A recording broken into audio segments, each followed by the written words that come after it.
안녕하세요. 오늘도 서연살롱을 찾아주셔서 감사합니다. 이혼하고 이제야 비로소 행복한 삶을 살고 있는 40대 여자입니다. 저는 태어나 보니 엄마가 없었어요. 처음엔 일찍 돌아가셨다고 아빠가 말해서 그런 줄 알았는데 나중에 알고 보니 엄마는 자기 혼자 잘 살아보겠다고 집을 나간 거였어요. 그 사실을 알았을 땐 제가 15살쯤이었는데 한참 사춘기로 예민한 시기였던 터라 도망을 간 엄마는 당연히 미웠죠. 하지만 무뚝뚝하고 능력 없어서 엄마까지 도망가게 한 아빠도 미웠어요. 철이 없었죠. 아빠가 하루 종일 힘들게 일하며 어렵게 저를 키웠다는 걸 모르지 않았던 저였는데 왜 그랬는지 그때는 그런 아빠가 감사하기보다 창피하고 부끄러웠어요. 저희 아빠는 길거리에서 흔히 보이는 구두방에서 구두를 닫고 열쇠를 복사해주는 그런 일을 하셨어요. 그래서인지 40대 한창 나이였음에도 허리가 살짝 굽어 계셨고 허리가 그렇다 보니까 걷는 것도 엉거주춤했죠. 얼굴은 왜 항상 구두약을 묻히고 다니는지 가뜩이나 검은 피부가 더 꼬질꼬질해 보여서 어린 마음에도 저는 그런 아빠의 직업을 싫어했어요. 그리고 사춘기가 원래 그런 건지는 모르겠지만 저는 세상이 온통 싫은 것 투성이었어요. 그렇기 때문에 공부도 그다지 하고 싶지 않았는데요. 성적이 별로 좋지 않았던 저였지만 아빠는 그런 제 성적표를 보고도 별 말씀이 없으셨어요. 그러니 당연히 저는 아빠는 나에게 별 관심이 없다 라고 생각했습니다. 뒤늦게 후회할 거라는 걸 알면서도 소위 말하는 그냥 그때그때 꼴리는 대로 살았는데 고등학교에 들어갈 무렵 갑자기 궁금한 마음에 아빠에게 이렇게 물었어요. 아빠는 내가 뭐가 됐으면 좋겠어? 갑자기 그게 무슨 말이야? 나 이제 곧 있으면 고등학교 가잖아. 근데 나는 딱히 되고 싶은 것도 없고 하고 싶은 것도 없어서. 근데 아빠는 혹시 내가 뭐가 됐으면 좋겠다는 게 있나 궁금해서. 없어. 그냥 너 하고 싶은 대로 살아. 무슨 아빠가 자기 자식한테 그렇게 관심이 없냐? 계속 그럼 나 확 삐뚤어진다. 네 인생이잖아. 할 짓이 없어서 자기 인생 가지고 부모한테 협박을 해? 인생 길어. 그래봤자 네 손해야. 짜증나. 그러니까 엄마가 도망갔지. 엄마도 분명 아빠한테 질려서 도망간 걸 거야. 참, 지금 생각해도 저는 못된 딸이었어요. 아빠에게 상처될 만한 말만 콕콕 집어서 하는 그런 나쁜 딸이요. 하지만 이제야 고백하자면 그런 아빠의 관심을 오랫동안 받고 싶었어요. 왜 딸바보 아빠라고 하잖아요. 제가 어릴 땐 그런 표현이 없었는데 저는 그런 아빠가 갖고 싶었던 것 같아요. 하지만 태생이 무뚝뚝한 경상도 남자라 그런지 제가 그러면 그럴수록 아빠는 더욱 정남이 떨어지는 말만 골라 하더군요. 그렇게 저와 아빠는 평생 평행선을 달리는 관계로 살았는데요. 뒤늦게 간호사라는 꿈을 갖게 된 저는 그동안 남들 공부할 때 놀았던 벌을 제대로 받는 건지 고등학교 내내 당연히 남들보다 더 공부해야 했고 그 결과 다행히 간호학과에 입학하게 되었어요. 하지만 간호사라는 직업이 생각했던 것처럼 백의의 천사는 아니더라고요. 3교대로 피고남은 기본이고 고약한 환자 상대에 온갖 잡일도 모두 간호사의 몫이어서 처음엔 적응하는데 시간이 오래 걸렸어요. 게다가 만지기 싫고 보기 싫은 것도 간호사라면 감내해야 했고 그중 제가 힘들었던 건 여자들이 많은 그 집단 특유의 문화였는데 뭐 일종의 후배 길들이기라고 하면 아실까요? 저는 그냥 그게 학교 다닐 때 늘 있었던 괴롭힘 같더라고요. 생각해보면 제 성향 자체가 남들과 어울리는 것을 잘 못하는데 동료는 물론이고 선배들은 그런 저를 못마땅하게 생각했죠. 어느새 일도 일이지만 직장 내 보이지 않는 따돌림과 괴롭힘에 스트레스를 많이 받아 이 일을 계속할 수 있을지 고민에 빠졌는데요. 한 번은 오전 출근 근무가 끝나 집에 가는 길에 그 주중에 아빠 생일이 있다는 걸 알게 됐어요. 그래서 무슨 마음이었는지 아빠에게 생일 겸 밖에서 고기를 먹자고 했어요. 평소 같으면 됐다고 했을 아빠였는데 그날은 무슨 바람인지 순순히 그러자고 하더라고요. 밖에서 아빠를 만나게 됐어요. 그렇게 저는 정말 오랜만에 아빠와 둘이서 집에서 가까운 고깃집에 갔죠. 왠지 자꾸만 어색해서 말없이 고기만 먹고 있었는데 평소 아빠와 잘 알고 지내는 것처럼 보이는 아저씨 무리가 고깃집 안으로 들어왔어요. 그리고는 웬일로 구두쇠가 고기를 다 사먹냐며 그 아저씨들이 저희 아빠를 놀리는데 아빠가 피식 웃더니 그 아저씨들에게 저를 소개했는데요. 저는 아빠의 의외의 말에 눈이 휘둥그레졌어요. 서울에서 간호사 하는 내 딸이야. 내 딸 처음 보지? 오늘 내 생일이라고. 이 녀석이 밥을 먹자고 해서 왔어. 그러니까 괜한 얘기하지 말고 저쪽 가서 자네들끼리 조용히 먹어. 어쩐지 고씨가 그렇게 자랑하는 딸이구만. 간호사 일한다고? 아빠가 엄청 자랑스러워하는 거 알아? 어허, 쓸데없는 소리 하지 말라니까 가서 밥이나 먹어. 저는 그때 처음으로 봤어요. 아빠가 창피해서 귀까지 빨갛게 달아오른 모습을요. 평소 이렇다 저렇다 표현 한 번을 하지 않더니 저는 아저씨들의 말에 아빠를 다시 봤죠.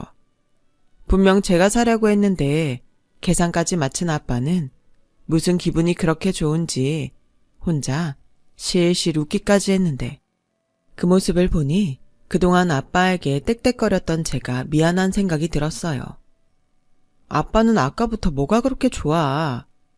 좋지. 하나밖에 없는 딸이랑 이렇게 밥 먹고 집에도 같이 가는데.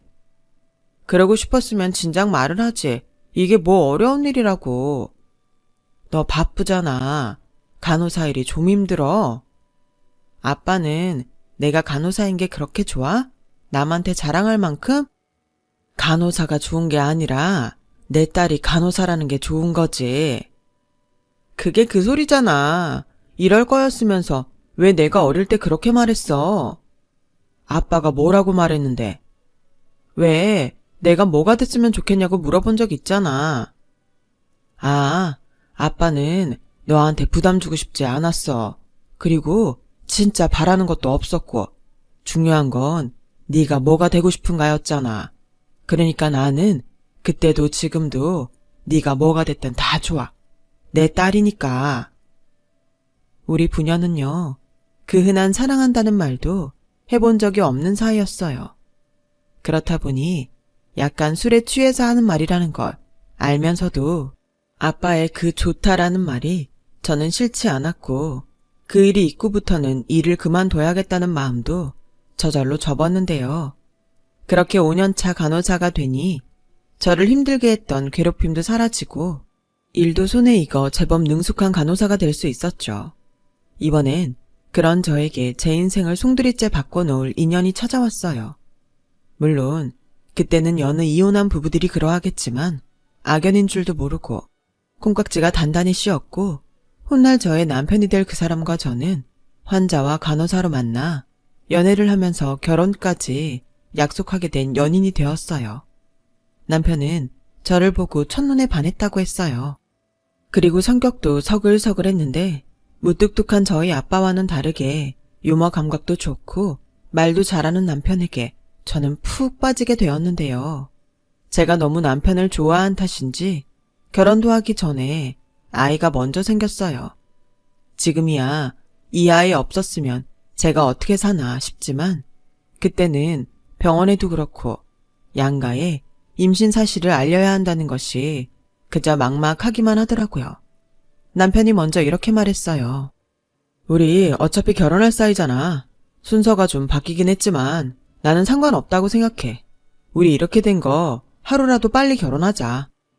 남편은 저의 임신 사실에 일주일 만에 프로포즈를 했고 당시 중학교에서 체육 교사 일을 하던 남편은 홀어머니를 모시고 있었는데 남편은 우선 자기 엄마부터 만나서 인사를 하자고 했어요. 그리고 시어머니는 제 임신 사실보다도 저희 아빠 직업을 문제 삼으셨는데요. 어머, 그러니까 아가씨 아버님이 구두 닦기라는 거죠? 이건 좀 곤란한데? 엄마, 뭐가 곤란해? 직업이 뭐 어때서? 그러는 엄마는 밥 장사하잖아. 밥 장사가 어때서? 나는 밥을 파는 거잖아. 그런데 저쪽 아버지는 하루 종일 남이 신던 냄새나는 구두를 닦는 거라고. 음식 만드는 거랑 남의 발냄새나 맡는 거랑 같아. 저는 인사를 가면 의뢰 저희 아빠 직업을 물으실 수도 있겠다고는 생각했지만 시어머니가 저렇게 무례한 태도를 보일 거라는 건 예상하지 못했어요. 그래서 이 결혼을 계속 진행해야 할지 솔직히 망설여졌는데 이미 뱃속에 아이가 있다 보니 결혼을 없던 일로 하는 게 쉽지 않더군요. 시어머니는 아이 때문인지 곤란하다고만 할 뿐 결혼을 반대하진 않으셨어요. 남편은 원래 자기 엄마 성격이 말을 필터링 없이 하는 스타일이라며 신경 쓰지 않아도 된다고 했지만 그게 그렇게 쉬운 일은 아니었죠. 지금 생각하면 그때라도 그 결혼을 멈추는 것이 맞았는데 그때까지는 남편을 너무 사랑했고 또 아이를 낳아 행복하게 해주고 싶다는 생각에 저는 결혼을 감행했는데요. 그래도 내심 꺼림칙한 기분은 어쩔 수 없어 한숨이 쉬는 날이 많았고 어느 날 저희 임신 사실을 알고 결혼이 진행되고 있는데도 저의 고민하는 모습 때문인지 여태 아무 소리 없던 아빠는 다짜고짜 이렇게 말씀하셨어요. 너 이 결혼 그만둬라. 애도 낳지 마. 저는 갑자기 하는 아빠의 그 말에 당황하고 또 무슨 이유인지 화가 치밀어 올랐는데 시어머니보다는 아빠가 만만했는지 그만 참고 있던 화를 내버렸죠. 아빠, 지금 그게 사람이 할 소리야? 물론 내가 결혼도 하기 전에 임신부터 한 건 잘못인데 그래도 아빠가 그렇게 말하면 안 되지. 애는 죄가 없잖아. 그럼 첫 단추부터 삐걱거리는 그런 결혼을 너는 하고 싶어? 너 살면서 내내 이 결혼한 걸 후회할 수 있어. 저는 그때까지 아빠에게 시어머니가 아빠의 직업을 비하하며 문제 삼았다는 말을 하지 않았어요. 그러니 아빠는 시어머니가 혼전 임신한 저를 못마땅하게 여긴다고 생각하는 눈치였어요. 차마 이게 다 아빠 직업 때문이라고 말하지 못했던 저는 아빠에게 그냥 애먼 짜증만 냈어요. 아빠가 언제부터 나한테 그렇게 관심이 많았어? 생판 모르는 사람이랑 가족이 되는 건데 당연히 힘들겠지. 그래도 난 아빠처럼 이혼 안 하고 잘 살 거야. 우리 애 기죽지 않게 영찬 씨랑 잘 살 거라고. 넌 꼭 말을 그렇게 해야겠냐? 나라고 이혼하고 싶어서 한 줄 알아? 나도 너 기죽지 않게 잘 키우고 싶었어. 그럼 그런 일 안 했으면 좋았잖아.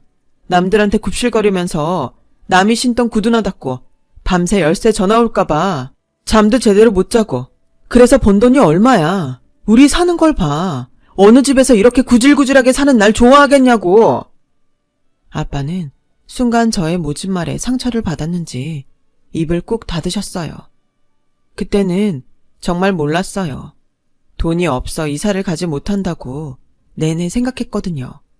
하지만 아빠는 혹시라도 엄마가 돌아올까봐 떠나지 못한 거였는데 어른이 된 저는 그때도 아빠의 그 깊은 속을 알지 못했어요. 그렇게 저는 아빠에게 상처만 남기고 결혼 준비를 시작했어요. 아빠는 그런 저에게 5천만 원이 든 통장을 건네셨고 이 돈으로 혼수도 하고 출산 준비도 하라고 하시더군요. 왜 그랬는지 모르겠지만 한심하게도 아빠에게 죄송하다고 고맙다는 말을 하지 못했어요. 정말 많이 미안했는데 그 말이 차마 떨어지지 않더라고요. 하지만 언젠가 아빠에게 그때는 미안했다고 그리고 고맙다고 말할 기회가 있다고 생각했죠. 그렇게 저는 결혼을 했어요. 비록 저희 신혼집은 월세였지만 아빠가 준 돈이 있어 작은 아파트에서 시작할 수 있었고 시어머니는 그래도 저희 아빠가 염치는 있다며 또 볼멘 소리를 하셨는데 그때까지는 제법 저의 눈치를 보시긴 했어요. 신혼집 구할 때 남편은 거의 모아놓은 돈도 없었고 시어머니 역시 말만 뭐라도 있는 것처럼 했을 뿐 10원짜리 하나 보태지 않으셨는데 결혼식이 끝나고 축의금 들어온 건 귀신같이 자기 주머니에 챙기셨어요. 저는 그 사실을 알고 저희 아빠에게 축의금 들어온 거 모두 가져도 된다고 말을 했는데 남편의 입에서 정말 의외의 말이 나오더군요. 축의금 들어온 거 전부 아버님한테 드리려고? 왜? 어머니도 축의금 전부 당신이 챙기셨잖아. 그야, 우리 엄마는 워낙에 인사갈 데가 많았으니까 원래 받았으면 가서 해야 하잖아. 근데 아버님은 직장 생활을 하는 것도 아니고 그렇게 다 주면 우리 뭐가 남아? 뭐가 남아야 해? 우리 지금 장사하니? 그리고 말이 좀 그렇다. 우리 아빠가 준 5천만 원 아니었으면 우리 이 아파트 월세라도 꿈도 못 꿨는데 자기 엄마는 괜찮고 우리 아빠가 챙기는 건 아까워? 에이, 말을 또 왜 그렇게 하냐? 그냥 우리도 곧 있으면 애기도 나오는데 목돈 있으면 좋잖아. 그래서 그냥 해본 소리야. 그리고 아버님 보니까 은근 현금 부자시더라. 처음엔 남의 구두 닦아서 몇 푼이나 버실까 했는데 그게 알고 보니까 재료값 얼마 안 드는데 앉은 자리에서 하루에 몇십원 버는 거더라고. 무슨 말이 그래? 하루 종일 좁은 곳에서 일하는 사람 힘들겠다는 생각은 안 들어? 그리고 미리 말하는데 내가 우리 아빠한테 뭐라 그런다고 자기까지 우리 아빠 함부로 말하지 마. 자기도 내가 자기 어머님 보고 남의 밥이나 차려주는 일이나 한다고 하면 좋겠어? 야, 무슨 말을 그렇게 하냐? 그러니까 서로 조심하자고. 난 이런 일로 자기랑 싸우고 싶지 않아. 벌써부터 이러면 앞으로는 어떻게 살겠어. 난 자기랑 우리 애랑 행복하게 살고 싶어. 그러니까 서로 조심하자. 저는 초장에 그런 약속을 하면 나중에 문제될 것이 없을 거라고 생각했어요. 그리고 실제로 아이를 낳기 전까지는 별다른 문제가 없었는데요. 제가 딸아이를 낳자 시어머니는 그동안 어떻게 참았는지 제 앞에서 대놓고 저희 아빠를 무시하기 시작했어요. 사돈, 손은 닦고 나오셔야죠. 아니다, 요 앞에 사우나 있던데 목욕 좀 하고 오세요. 애가 얼마나 면역력이 약한데 조금만 더러워도 병에 걸릴 수 있다고요. 어머니, 무슨 말씀을 그렇게 하세요? 왜? 내가 틀린 말 했니? 아니다. 사돈, 저는 그냥 보기만 하겠습니다. 애기가 너무 작아서 안기도 겁이 나네요. 그냥 이렇게 보다가 가겠습니다. 아빠, 그래도 손주는 한번 안아보고 가야지. 자기야, 아버님이 안기 겁이 나신다고 하잖아. 100일 지나고 애기 좀 크면 그때 안아보시면 되지. 그렇죠, 장인어른? 저는 알고 있었어요. 아빠가 들어왔을 때 진하게 풍기는 화장품 냄새가 났거든요. 그 화장품은 아빠가 자주 가는 목욕탕에 있는 화장품이에요. 그 냄새가 났다는 건 아빠가 아기 보려고 목욕탕을 다녀오셨다는 건데 시어머니도 그렇고 남편의 말과 태도에 화가 났던 저는 시어머니 품에 안고 있던 아이를 빼서 저희 아빠 품에 건네주고 말았어요. 얼떨결에 아이를 안아든 아빠와 순식간에 아이를 뺏긴 시어머니는 둘 다 놀란 얼굴이 역력했는데 아마도 그때부터 저는 시어머니와 고부 갈등이라는 이름의 전쟁을 시작했던 것 같아요. 시어머니는 언제나 저에게 친정 아빠가 그런 일이나 해서 배운 것이 없다고 선을 넘었음에도 저에게 걸핏하면 자기 가게에 나와서 일을 도우라고 했고 저는 아이 양육과 간호사 일도 하다 보니 힘들어서 갈 수 없다고 했는데 그럴 때마다 시어머니는 제가 당신 알기를 우습게 한다며 제가 알지도 못하는 식당 손님들에게 제 험담을 늘어놓으시는데 세상 천지 저런 시어머니가 다 있나 싶었어요. 그리고 아이 낳고 첫 번째 명절이 다가왔는데 하룻밤 자고 둘째 날 점심때가 되어 제가 친정갈 채비를 하니 그게 못마땅했던 시어머니는 또 이렇게 말씀하셨는데요. 예, 그냥 그러지 말고 명절은 여기서 다 보내고 니네 집은 다음 주에나 가라. 너는 어차피 친정가도 음식하고 기다리는 엄마도 없잖니. 어머니, 아무리 저희가 여기 더 있었으면 하는 마음이 있더라도 그런 말은 너무하신 거 아니에요? 네, 저 엄마 없어요. 하지만 아빠가 기다리고 계셔서 가야 해요.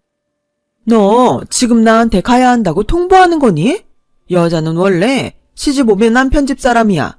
내가 널 보내줘야 가는 거라고. 어디 시엠이 눈치도 안 보고? 네가 그렇게 잘났어? 오라, 너 결혼할 때 네 아버지가 돈 5천만 원 해줬다고 그러나 본데 대한민국에 딸 시집 보내면서 그것도 안 하는 집 있니? 아, 그래요. 제가 알기론 아들 장가 보내면서 돈 한 푼도 내지 않는 집이 없다고 하던데 그 소리 못 들으셨나 봐요. 그리고 자꾸 저희 아빠 무시하시는데 자꾸 그러시면 영찬 씨랑 저 어버이날이랑 명절에 따로따로 가자고 할 판이에요. 뭐야? 넌 어떻게 생긴 애가 내내 하는 법이 없니? 영찬이한테 들어보니 너 원래 네 아버지 안 좋아한다며. 그래놓고 무슨 효녀랍시고 이러는 건데 너 일부러 나 엿먹이려고 그러는 거지? 세상에 자기 부모 무시하는 말에 내내 하는 등신이 어딨어요. 그리고 제가 뭐 부당하게 어머니한테 하는 거 있어요? 어머님이 먼저 이기적으로 나오시는 거죠. 저라고 입이 없어서 그런 말 못하겠어요? 저희 아빠가 영찬 씨한테 아버지 없어서 가장 노릇 하겠냐고 하면 어머님은 기분 안 나쁘시냐고요. 이게 지금 나랑 해보자는 거지? 시엠이 무서운 줄도 모르고? 오냐? 내가 오늘 네 정신교육을 제대로 해줄 참이야. 시어머니는 그렇게 말하고 제가 있던 방에 열쇠를 채우셨어요.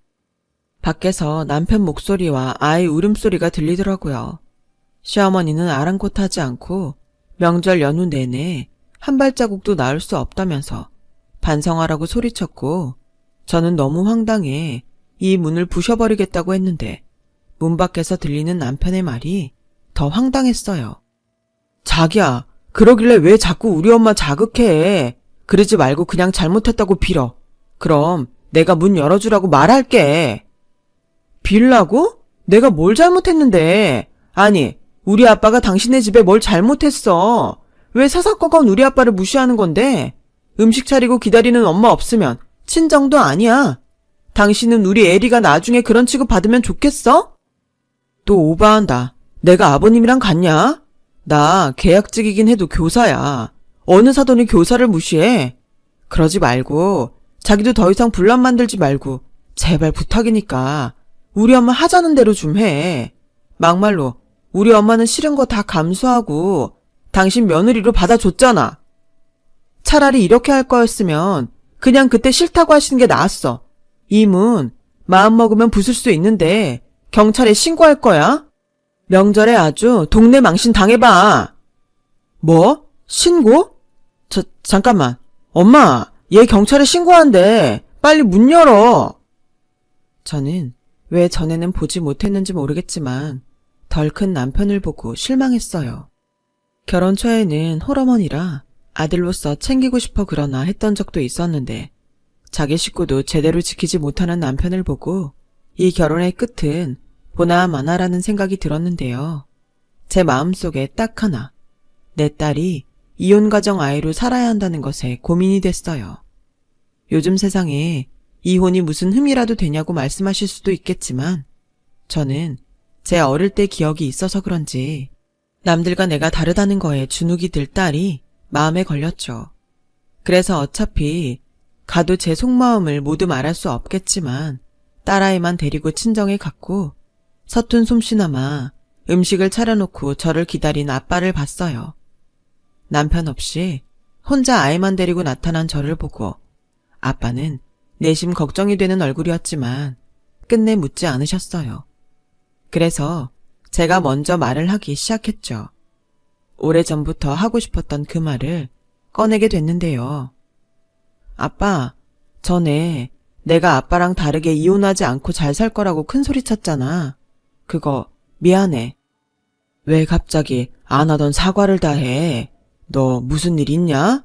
정서방도 안 오고. 무슨 일 있으니까 이렇게 애만 데리고 왔지. 결혼 생활이 쉽지 않지? 아빠가 잘나지 못해서 미안해. 아빠가 왜 뜬금없이. 네가 말은 안 해도 아빠 다 알아. 어릴 때부터 너 아빠 창피해했잖아. 그래서 너한테 처음 하는 소린데 다른 일도 해볼까 했어. 근데 배운 게 이거라고 아빠는 이 일이 좋더라. 아빠는 아빠 일이 좋아? 왜? 사람들이 무시하잖아. 너 그거 모르지? 열심히 사는 사람의 구두를 닦을 때 아빠가 얼마나 신이 나는지. 그리고 다시 반짝반짝해진 구두를 보면 다시 열심히 뛸 그 주인이 생각나서 아빠는 참 뿌듯하더라. 그리고 열쇠 잃어버렸다고 아빠를 찾는 사람들은 모두 아빠한테 고맙다고 그래. 너 열쇠 잃어버리면 얼마나 가슴 철렁한지 알아? 지금은 뭐 비밀번호 누르는 분들이 더 많지만 아빠는 그 철컥하는 소리가 좋아. 문 열리는 그 소리? 사람 마음도 이렇게 철컥하고 열리면 얼마나 좋겠니? 근데 쉽지 않지. 원래 그런 거야. 몇 년 더 살고 부대 껴야 그 사람 속이 보이지. 아빠도 말이야. 열쇠 구멍을 자세히 보다가 그 구멍에 맞춰서 문을 열어. 사람 마음도 그런 거 아니야? 너 정서방 마음 자세히 봤어? 비록 너한테 서운하게 했을지 모르지만 중간에서 힘들어할 사람은 네 남편이야. 그래도 너무 실망스러워. 결혼 전에는 왜 몰랐지? 좋다고 아빠한테 도끼 눈 뜰 때는 언제고. 그러지 말고 잘 맞춰봐. 너 내 딸이지만 어려워. 뭐? 그날 저는 참 오랜만에 아빠와 술잔을 기울이며 많은 이야기를 나눴어요.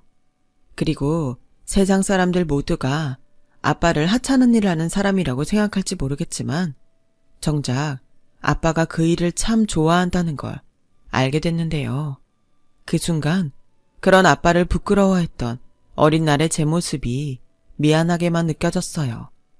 그래서 앞으로는 아빠와 이런 좋은 시간을 많이 갖고 아빠의 마음을 헤아릴 수 있는 딸이 되고 싶다고 생각했는데 시간은 그런 저의 마음을 모르는지 애석하게도 저에게서 저희 아빠를 뺏어갔어요.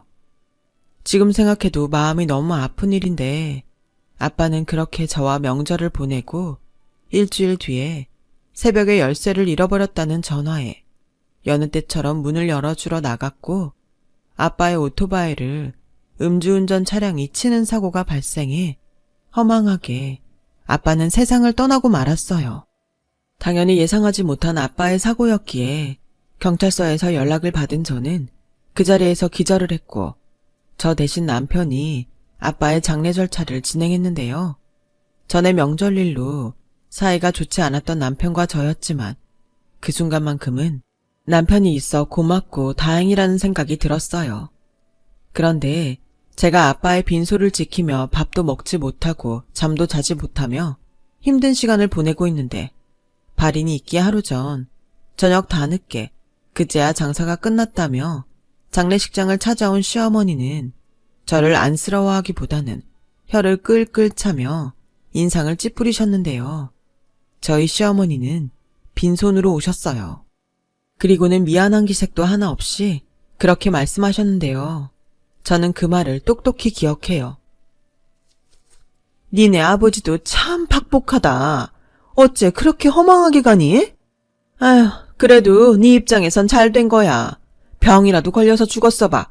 병수발에 병원비에 신경 쓸 일이 어디 한두 가지니? 마지막엔 그래도 자식 덜 고생시키고 하셨으니 감사하다고 생각해라. 그리고 나는 가족이니까 봉투는 따로 안 남아. 대신 오늘 밤엔 여기 일 내가 도울게. 육개장은 맛이 있니? 장례식은 뭐니 해도 육개장인데 내가 맛을 한번 봐야겠다. 저는 저의 아버지 영정사진 앞에서 뻔뻔하게 그렇게 말하는 시어머니를 정말 경멸하듯 쳐다봤어요. 하지만 시어머니는 그런 제 시선조차 의식하지 않으며 육개장을 먹겠다고 나갔고 손님이 뜸할 시간이었는데 일을 돕겠다는 시어머니는 남편과 소주를 마시며 하하호호 수다만 떨더군요. 그러다가 무슨 얘기를 소곤소곤 하더니 남편이 말리는데도 저를 향해 어색하게 웃으며 다가왔어요. 그리고는 예, 아가, 내가 방금 사돈 사망보험금 얘기를 들었는데 보험금이 15억이 맞니? 어머 세상에, 어떻게 네 아버지는 그런 보험을 들 생각을 하셨을까? 은근 통이 크시다니까. 내 전에 너한테 5천 줄 때도 알아봤지 않니? 어머니, 지금 그 말을 꼭 여기서 지금 하셔야겠어요? 저희 아빠 아직 여기 계세요. 그리고 저희 아빠 보험금 어머니랑 상관없으니 욕심내지 마시고요. 얘, 넌 무슨 애가 말을 그렇게 서운하게 하냐? 이제 너한테 누가 있어? 집 나간 니네 엄마가 돌아와서 나 너 같자고 하기 전에 우리 그 돈으로 한강 보이는 아파트 사자. 나 예전부터 한강 보이는 아파트 사는 게 꿈이었다. 내가 네 아버지 몫까지 너한테 잘해줄게. 이젠 내가 네 엄마라고 생각해라. 엄마는 무슨. 저는 돈 앞에 얼굴색을 바꾸며 한강 보이는 아파트 타령하는 시어머니를 그냥 봐줄 순 없었어요. 울고 싶은 놈 뺨 때린다고 저는 아빠 영정 사진 앞에 있는 향로를 시어머니 앞에 내동댕이 쳤고 한강 보이는 집 같은 소리 하냐며 소리를 질렀는데요. 순간 제가 이성을 잃었다고 생각해서 무서웠는지 잿가루를 얼굴에 뒤집어 쓴 시어머니는 화들짝 놀라서는 도망치듯 빈소를 나가셨어요. 하지만 그 모습을 모두 본 남편은 제 행동이 과하다고 생각했는지 씩씩거리며 당신 진짜 해도 너무하지 않아? 그래도 우리 엄마가 어른인데 라는 개가 웃고 지나갈 소리를 하더군요. 저는 속에서 천불이 올라와 남편에게도 악다구니를 쳤어요. 어른? 지금 여기서 보험금 얘기하면서 한강 아파트 타령할 때야? 당신도 그래. 우리 아빠 보험금 어떻게 알았어? 왜? 거기서 콩고물이라도 떨어질 것 같아서 니네 엄마한테 쪼르르 말했니? 너 말 다 했어. 그래. 솔직히 15억인데 너 같으면 싫겠냐? 그리고 장모님이 언제 갑자기 나타나서 자기 몫을 나누자고 할 수도 있어. 그럴 바엔 부동산으로 묶어놓는 것도 나쁘지 않잖아. 정말 너란 사람 지긋지긋하다. 그래서 우리 아빠 목숨값으로 니네 엄마 꾸밀어주자고? 됐다 그래. 그 돈 우리 아빠가 혹시 몰라서 나한테 그거라도 물려주겠다고 어렵게 부은 보험이야. 넌 볼 걸 넌 봐. 내가 남이야? 당신 남편이고 우리의 아빠잖아. 그런데 당신은 그 돈 나눠 갖는 게 그렇게 싫어? 어차피 부동산으로 묶으면 좋을 돈 그냥 우리 엄마 소원풀이하게 한강 보이는 아파트 사자는 건데 이게 이 난리를 칠 일이야? 나야말로 당신한테 뭐니? 내가 남편이긴 하니? 사람이 돈 생기니까 안면 싹 바꾼다고 하더니 그게 너다. 발이는 딸인 당신 혼자 알아서 해. 난 갈 테니까. 남편은 그렇게 말하고 자기 어머니를 따라 빈소를 나갔어요. 혼자 남은 저는 화루를 치우며 눈물을 흘렸고 이젠 정말 이혼밖에는 하고 싶은 것이 없다는 생각까지 했는데요. 저희 아빠의 발인을 마치고 온 그날 밤 시어머니는 당신이 당한 치욕을 잊을 수 없다며 남편과 이혼 서류를 들고 저보다 먼저 집에 와 있었고 뻔뻔하게 이렇게 말씀하셨는데요. 내가 아무리 너를 예쁘게 봐주려고 해도 도저히 봐줄 수가 없다. 너네 아들이랑 이혼해. 그리고 어제 나한테 그런 짓 한 거 피해 보상하고 재산 분할 알지? 이 집 보증금이랑 네 아버지 보험금 반 떼서 내 아들 줘라. 뭐라고요? 그 돈을 왜 어머니 아들한테 줘요? 저야말로 이혼 바라던 반데 꿈도 야무지네요. 그동안 저희 아버지 무시하고 저 괴롭힌 거 제가 소송 걸면 어머님이야말로 저한테 위자료 주셔야 할걸요? 뭐야? 내가 널 언제 괴롭혔어? 시애미가 며느리 교육시킨 게 괴롭힌 거야? 그리고 내가 살아봤자 얼마나 산다고 그거 하나 못 들어주냐? 됐다. 내 치사해서 내 힘으로 그 아파트 산다. 그러니 너 잔말 말고 절반 내놔. 강도예요? 저한테 돈 맡겨놨어요. 다른 건 몰라도 저희 아버지 주머니에서 나온 돈은 단 돈 1원도 못 드려요. 그렇게 저의 긴 이혼 소송은 시작됐어요. 다른 건 그다지 오래 걸릴 일이 아니었는데 아이가 어리다 보니 숙려 기간이 길었고 남편은 변호사를 통해 뭘 그렇게 노력했다고 어필을 하는지 재판을 받는 중에도 어이가 없어서 헛웃음이 나오더라고요. 하지만 역시나 저희 아빠 보험금을 욕심냈던 것이 컸기에 이혼 소송은 제가 바라던 대로 끝이 났죠. 결혼 생활이 길지 않아 재산 분할할 것이 없다면서 남편이 오히려 아이 양육비와 제가 결혼 생활 중 느꼈을 정신적 피해 보상 및 위자료 1,000만 원을 주라는 판결이 떨어졌는데요. 저한테 돈 뜯어갈 생각만 하다 오히려 돈을 주게 됐으니 모자의 얼굴이 정말 가관이 아니었어요. 그러다 저는 우연이었지만 당한 걸 제대로 갚아야겠다는 생각에 시어머니의 가게가 있는 건물을 매입했고 그 건물주가 원래는 시어머니와 절친한 관계였는데 어찌나 구질구질하게 부탁을 했는지 보증금 없이 정말 말도 안 되는 월세를 내고 있었더라고요. 솔직히 나도 내 코가 석자라 이 건물 파는 건데 하필이면 이혼한 친구 며느리가 건물을 산다고 하니 이걸 팔아야 하나 많이 망설였어요. 친구가 워낙 어렵게 살아서. 알겠지만 그 밥집 하나가 유일한 생계수단이거든요. 이제 뭐 주인이 바뀌었으니 애 엄마 마음이지만 내가 정말 가운데서 여간 곤란한 게 아니에요. 저는 솔직히 무리해서 그 건물을 사지 않아도 됐지만 시어머니 친구의 말에 꼭 그 건물을 사야겠다는 생각을 했고 아빠가 남겨준 보험금과 집 보증금을 모두 털어놓고 부족한 돈은 대출까지 받아 건물을 매입했는데요. 다행히 건물 가장 위층을 주택으로 쓸 수 있어서 저와 딸은 그곳에서 지내게 됐어요.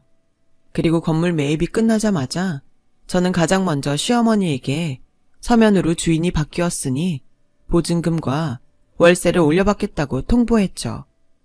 바뀐 주인이 저라는 걸 알 리 없던 시어머니는 발등에 불 떨어진 모습으로 커다란 과일 바구니를 든 채 상가 꼭대기에 사는 저를 찾아왔는데요.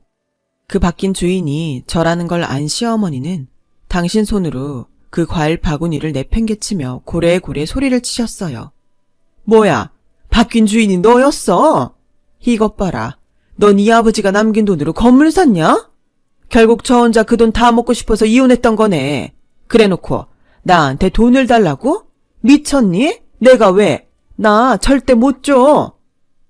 말은 바로 하세요. 이혼은 먼저 그쪽에 하자고 했잖아요. 그리고 못 주신다면 저는 법으로 하면 돼요. 세상 천지에 이런 식으로 장사하는 법이 어딨어요? 얼마나 구질구질하게 애원을 했으면 변변한 계약서 한 장이 없냐고요. 다음 달까지 거기 적힌 보증금이랑 월세 입금하시든지 가게 빼든지 하세요. 못 준다고 버티실 생각이면 저도 가만히 있진 않을 테니 각오 단단히 하시고요. 저는 그렇게 말하고 현관문을 세게 닫아버렸어요.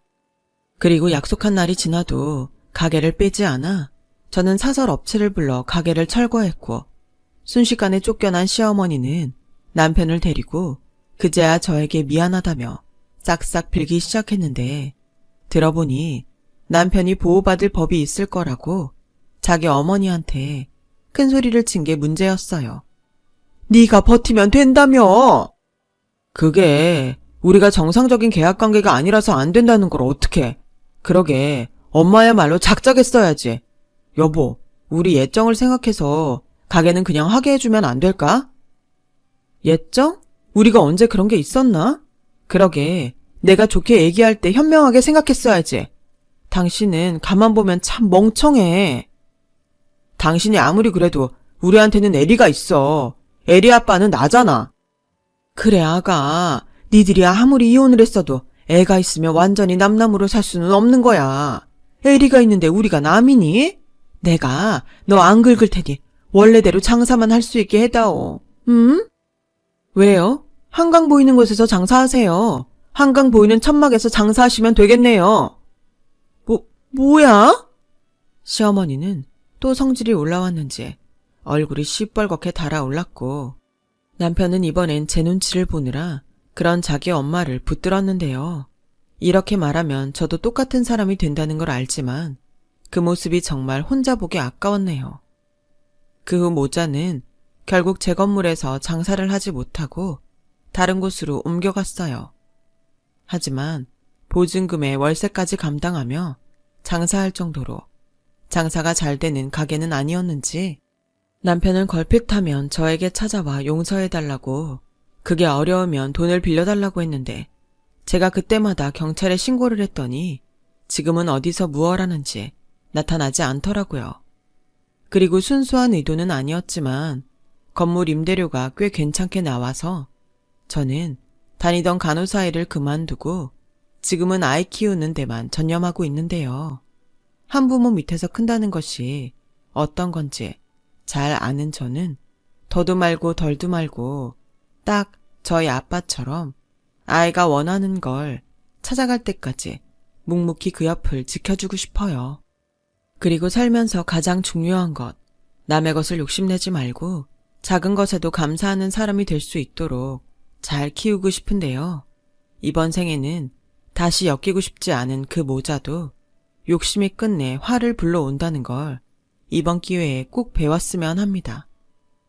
욕심이라는 것이 사람을 성장시키기도 하고 망하기도 하는 것 같아요.